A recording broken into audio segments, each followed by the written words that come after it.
بسم الله الرحمن الرحيم. السلام عليكم ورحمة الله وبركاته. اللهم صل وسلم وبارك على الحبيب المصطفى خاتم الأنبياء والمرسلين صلى الله عليه وسلم. النهاردة يا حبايبي أنا هعمل معاكم فيديو يمكن أول مرة تشوفوه عندي على القناة، وهو فيديو تجهيز القمح بتاعي أو الغلة بتاعتي للطحين، من أول الغلة وهي لسه حب وانا لسه بغسلها لغايه ما تديني النتيجه ديت اللي هو الدقيق زي ما انتم شايفينه قدامكم في الشكاره كده. طبعا انا مش هكتفي لما الغله تنطحن مش هسيبها في الشكار زي ما انتم شايفين كده، لا انا بيبقى عندي براميل بنزل فيها الغله بتاعتي او الطحين بتاعي بعد ما بينطحن عشان احافظ عليه من اي حشرة او اي حاجة تدخله. انما الشكاير كده معرضة ان هي برضو يبقى حواليها تراب، معرضة ان هي اي حشرة تدخلها. لا, لا انا ما بحبش كده. انا احب ان شاء الله طحيني لما اطحنه عندي براميلي اكون غسلاها ومجهزاها ومحمصاها في الشمس ومسحاها كويس ومنضفاها.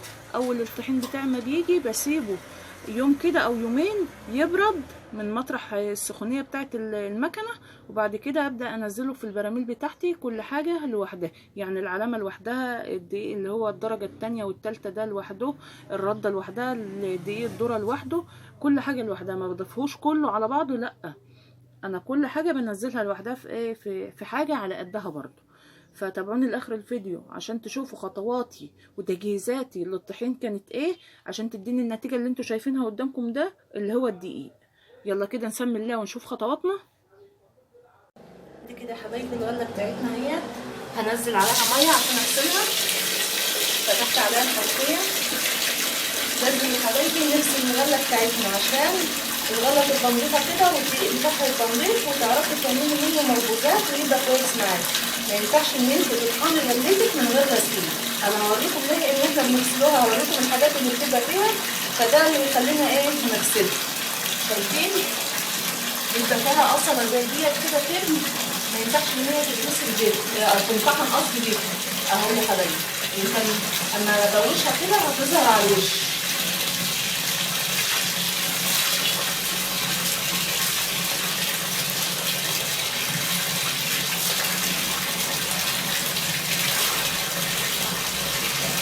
يا حبايبي كل ده لازم ايه يتغسل الاول، ما ينفعش ان احنا نطحنوها بالكتل بتاعها ده.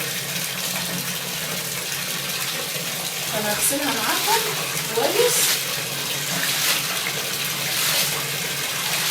بصي كأنك بتغسلي رز بالظبط على ايديكي كده وتحطيها عشان لو ماسك فيها تراب ولا ماسك فيها اي حاجه تنزل من الحب بتاعي ده.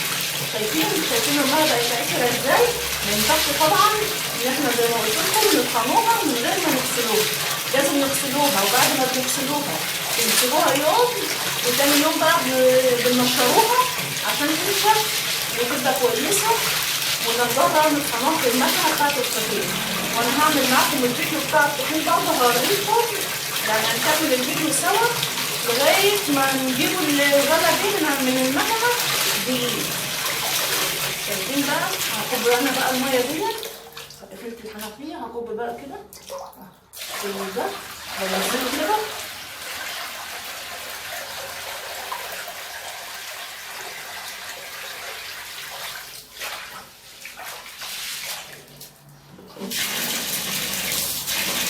افضل اغسل فيها لغايه الميه بتاعتي دي ما تكون رايقه خالص، ما يكونش فيها اي عقار وما يكونش فيه كتل ده برضه.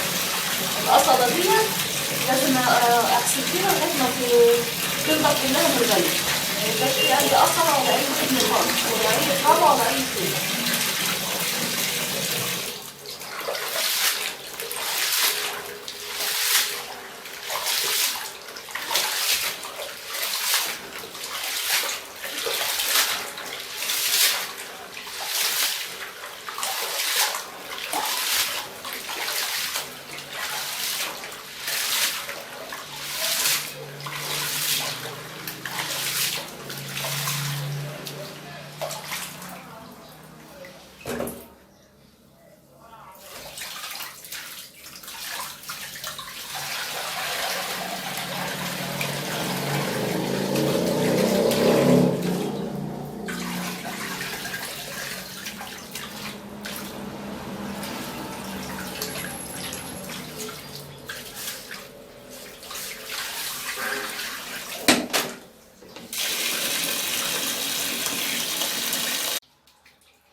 عادت اي حاجه مع يعني لونها مش مغير معايا اهي، اللون هو بتاع الميه يا حبايبي. فانا بقى هصفي الميه دي من عليه وابدا بقى اشيل كده المصفى واعبي في الشكاره بتاعتي. الشكاره اللي انا هعبي فيها الغله برده تكون مغسوله وتكون نظيفه عشان ما يكونش فيها تراب ولا مكانها اي حاجه، تكوني غسلاها كده ومنضفاها عشان لما تعبي غلتك فيها تكون نظيفه ما تجيبش اي تراب تاني للغله بتاعتك.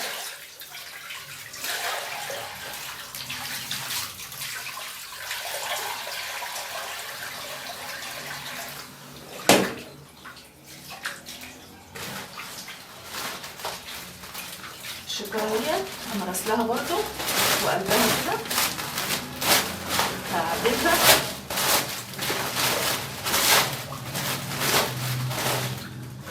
حطها برضو على كرسي كده عشان يصفي الميه اللي هتبقى في الغله.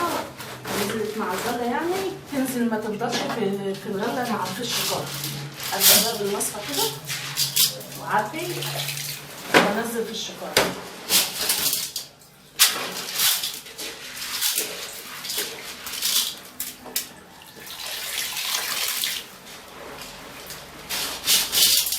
هخلص بقى تعبير الغله دي وارجع اجيب كمان غله ثانيه وانزلها في الطشت واعمل فيها نفس اللي عملته في الدور ده.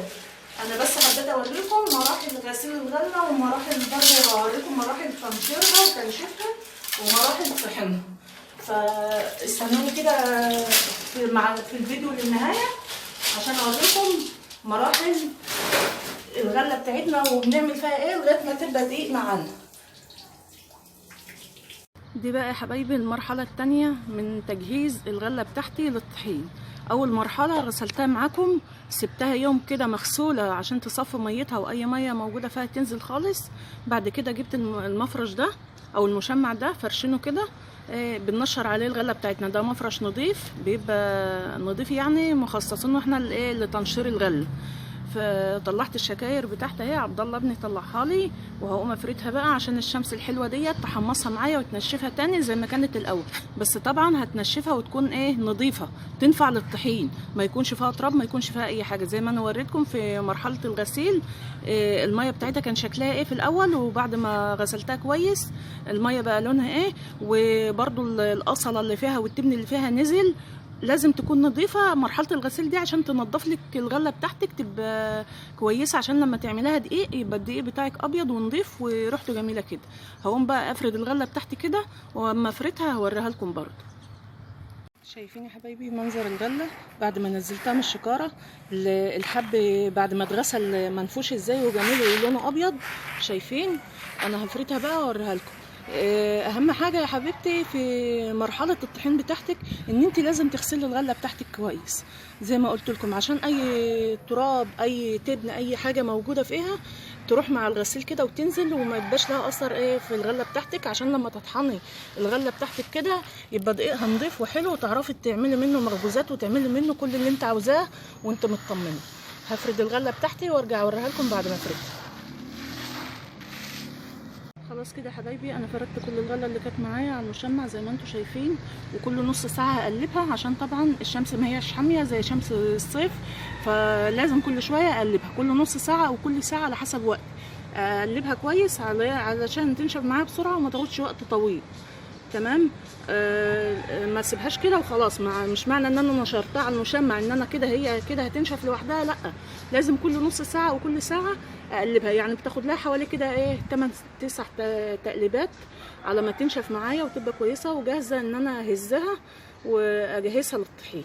لازم برضو يعني انا غسلتها مش معنى ان انا غسلتها ان هي برضو كده نظيفه، لا، هي كده نزلت التراب ونزلت التبن وكل حاجه، بس بيبقى فيه تبن صغير ريش صغير حبايه رمل اي حاجه لازم عن مرحله الهز عشان الغله بتاعتك تبقى كويسه. هسيبكم بقى كل نص ساعه هقلبها لغايه ما تنشف معايا وتحمص كده وتبقى بتخروش. شايفين هي لسه مرطبه هي ما بتخروش، اما بتنشف بقى خالص اما بتفركها كده بتبص تلاقيها بتخروش معاكي. فانا هسيبها بقى لغايه ما تنشف خالص وارجع واهزها معاكم. كده يا حبايبي الغله بتاعتي نشفت زي ما انتم شايفين كده جميله وزي الفل وبتخروش خالص اهي زي ما قلت لكم. ههزها بقى معاكم. ادي الغربال بتاعي يا حبايبي اللي هز فيه. شايفين انا عاملاه من هنا من الجناب عشان ما ينزلش اي غله معايا. تمام. لف عليه كله كده بالخيط ده اهو، عشان ما ينزلش اي غله من الجناب، لان هنا بيبقى فيه فواصل كده مكان الشغل بتاع الغربال، فممكن ينزل معايا الغل. هنسمي الله كده ونبدا نهز، متاخديش كتير يعني برضه عشان تعرفوا تهز، عشان لو في اي تبن او اي حاجه دي هركنه على جنب كده اخده للطيور، ما باخدش ياما يعني ولا حاجه. تمام.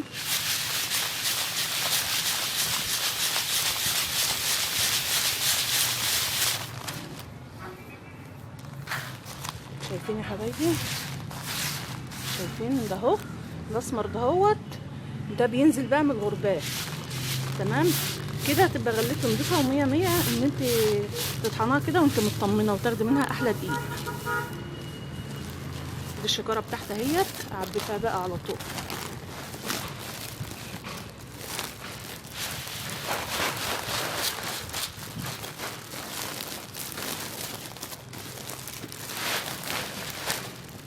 طبعا الشكاير مغسوله ونضيفه زي ما انا وريتها لكم كده وانا غسلاها. لازم كل حاجه في حاجات الغله دي او في تجهيزات الغله للطحين تكون نظيفه، لان انت غسلاها ونضفاها، فلازم الحاجات اللي هتنزليها فيها او هتحطها فيها تكون نظيفه بقى.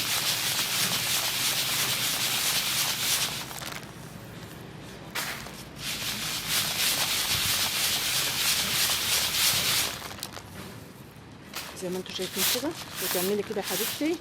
ده انا بكلم الجماعه اللي في الريف عندنا، يعني بتوع المدينه ما بيعملوش غله ولا حاجه، بس اللي حابب برضو يشوف الفكره ما عنديش مانع يعني. اللي حابب يعني يشوف عيشه الفلاحين والفلاحين بيعملوا ايه وبيعملوا ايه في لما بيبقوا عاوزين يطحنوا، ايه المراحل اللي بيعملوها في الغله عشان يوصلوا لاحسن شكل في الدقيق او في الطحين بتاعنا. فدي المراحل يا حبايبي. هخلص بقى مع نفسي كده كميه الغله دي كلها زي ما انتم شايفين، هوريها لكم برضو اهي يا حبايبي. كميه الغله دي كلها هيزاها بقى كده وايه، وارجع لكم نشوف المرحله اللي بعد كده ايه.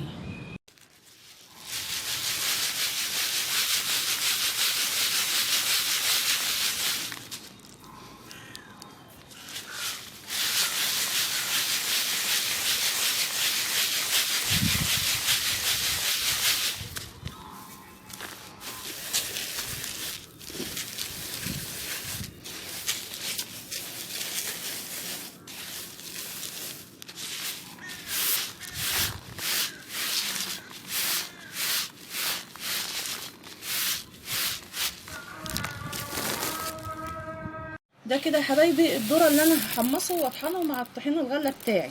طبيعي لازم لما بنيجي نطحن، عندنا هنا عاداتنا في الارياف دايما اللي بيجي يطحن غله بيطحن ذره معاها، بحيث ان هو لو عايز يحط على عيش فلاحي من اللي احنا بنخبزوه لازم بنضيف له ذره. بس انا طبعا عشان ما بخبزش عيش فلاحي كتير، يعني هي مره في السنه او حاجه، بس كل مخبوزاتي بتبقى قرص رقاق عيش رح، يعني حاجات ما بتحتاجش ان انا اضيف لها ذره. بس انا جبت الذره دهوت عشان انا عاوز اعمل منه كيكه واعمل منه بسيسه، اضيف منه يعني على دقيق الايه الكيكه. فجبت النبادي وذره اصفر، لان الذره الاصفر بيدي نتيجه كويسه عن الابيض. فانا نسفته كويس وهزيته من اي ريش موجود فيه زي ما انتم شايفين الحب نضيف ازاي. وبعد كده حطيته في الطبق السلستين الكبير ده 10 كيلو يا حبايبي. ممكن تحطيه في صينيه قوله الكبيره، ممكن تحطيه في طبق كده عشان الطبق ده بيدخل الفرن عندي. فانا قلت اضيف فيه، انزل 10 كيلو كلهم مره واحده عشان يحمصوا مع بعض. هقدح الفرن بتاعي قدحه كويسه وادخل الطبق ده واسيبه شغال 5 دقايق على نار هاديه خالص، نار زي الشمعه كده.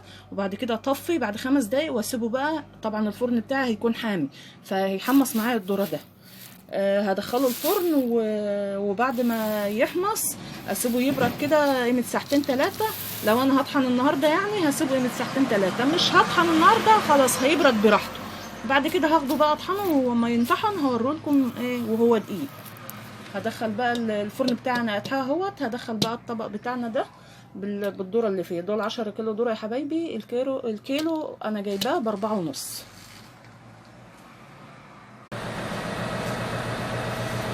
وصلت المكنه يا حبايبي، وعبد الله بن جاي اهوت بالطحين البياض على العربيه.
كده يا حبايب قلبي احنا روحنا البيت اهوت بعد ما رجعنا من المكنه. ده الدقيق بتاعنا، ده العلامه اللي هي الدرجه الاولى، ودي العلامه الدرجه الثانيه، ودي العين الثالثه والرابعه على بعض كده، جبتهم على بعض. ودي الرده بتاعتنا اللي هي قشور الغله، بس بعد ما انطحنت شايفين ناعمه ازاي وجميله. بنستخدمها برضو في حاجات كتيره، في شوي السمك، في خبيز العيش الراح، في وصفات للتخسيس، لها فوائد كتيره جدا. وده الدقيق الذره اللي انا حمصته معاكم وطحنته اهوت، شايفين. طبعا انا موريكم في الفيديو ازاي المكنه بتطحنه، ووريتكم برضو نظام المكنه وهي بتطحن الغله. طبعا انا معرفتش اتكلم في المكنه عشان صوت المكنه كان عالي، فانا اكتفيت ان انا اصور لكم مقاطع الفيديو كده وانتوا تشاهدوها وخلاص. بس طبعا مع الخطوات واحده واحده مشيت معاكم برضو عشان تبقوا عارفين المكنه بتطحن ازاي. وهنا بيضت الرز بتاعي اهوت، برضو كنت واخده شكرتين رز يا حبايبي زي ما انتوا شايفين. رز جميل وزي اللول ازاي ونضيف. المكنه دي بصراحه طحينها حلو وبيضها جميل جدا، بيخلي الحاجه نضيفه. بس ده ما يمنعش ان انا برضو هنقي الرز ده لو في حصوايه او حبايه شعير هنضفها، وهخزن معاكم الرز ده بطريقه جميله جدا هتعجبكم، عشان لو غاب معاكي فتره طويله حبيبتي ما يبص منك ولا يربي سوسه ولا دوده ولا اي حاجه، وتستفادي من اخر حبايه في الرز. بتمنى كده ان انا اكون فدتكم النهارده في الفيديو، ويكون الفيديو بتاعي خفيف على قلبكم كده ان شاء الله. لو عجبكم الفيديو بتاعي اعملوا لايك يا حبايبي كتير، واعملوا اشتراك في القناه لو اول مره بتشوفوها. ان شاء الله محتوى جميل وهيعجبكم، واسيبكم كده في رعايه الله وحفظه. دمتم في امان الله. السلام عليكم ورحمه الله وبركاته.